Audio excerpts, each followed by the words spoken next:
They started a new app. They said within 6 hours of unveiling, more than 10 million have registered. How many people in the Christendom today can start something like that, and in one day the whole globe is shaking? We don't have such people, because it takes a lot of economic power to do that. What the guy did in 24 hours, the way he shook the globe, and the number of persons that rushed there, it speaks of influence. I don't know how many persons are on that platform now. I'm still praying because I'm so burdened. The burden is, I'm not against going up there, because if the word is there, we must go there so that we pump it with the gospel. And I'm not saying those who went there are wrong, but see the point. How many Christians can set up a platform like that and the whole world will be vibrating because of it? Even the few Christians that are doing it, we are not there. Because when a Christian does it, we say, no, this man, I think he's fake. Meanwhile, the person who is you go to his profile, he's not a Christian. They say religion, he doesn't put God. Some put no religion. They start, we don't care, we jump in. But when a Christian is doing it, we come and sit down and say, let's study his private life. I'm not saying those who are wrong, but I'm saying there's something wrong with us, because our heart is not right. Our heart is jealousy that sponsors those things. How many of us here are on Christian apps? The few that are trying so hard to take over. If they even tell us to say no, it's about their church, it's about their church. Is it not better to be on an app that advances a church philosophy than to be on a public program or platform that have policies that are demonic? Do you know that the teaching we did here on Tuesday, they flagged it and put it down because we said what we shouldn't say?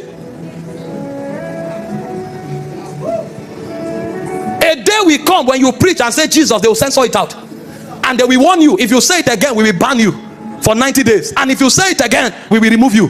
And for 6 months you will try to log in, you won't be able to, because you are out, because of community policy.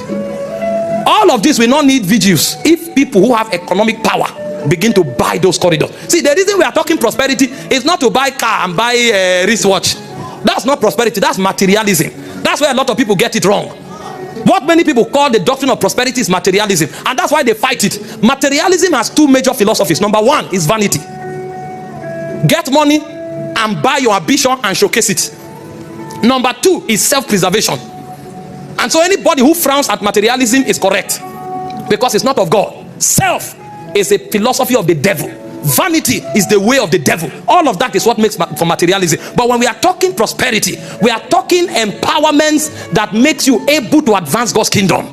And one of those areas of empowerment is in the area of finances. This is why God is passionate about seeing his people prosper, because the kingdom can't go forward unless you and I are able to prosper. Somebody says it's an apostle and he goes somewhere. The moment the power of God is moving, he forces everybody that they must give money, because he's a merchant. He's a thief on the altar. He doesn't know he's creating atmosphere for spirits to take over. When those atmospheres are created, the principalities know that if something is not done quickly, God can send intervention. So they will report back to the rulers of the darkness. The rulers of the darkness will now come. The work they do is to write laws. And so what they will do is to make sure those laws become cultures among men. And so you will know that before you become a government official, you must bribe. If you don't bribe, you can never become. It's a law. A ruler has written that law. The people can tell you this person is a good man, but he can never become the leader, because there's a law. If you must become corrupt, because that law will make sure.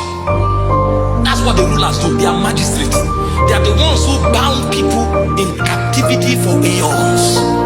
And so you come to certain family, the grandfather fornicated or went to cheat on his wife. The ruler now make it a law. And so even the father, we have an extramarital affair. The son, we have an extramarital affair. And you see patterns begin to repeat from one generation to another. The principality created it, the ruler made it a law. Now when you continue in that law for a long time, then spiritual wickedness come. That's where HIV appear from. Because those ones, they come to afflict people, because we have come to the end of the ladder, so that you will meet death and destruction. And so the power we are talking about here is not just the power to prophesy, names and phone number. It's not just the power to lay hands on the sick and they recover.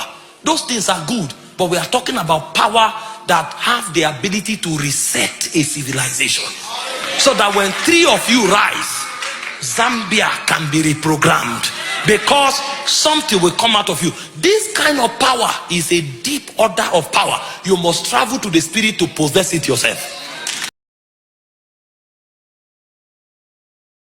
Pray, I will pray, I will pray.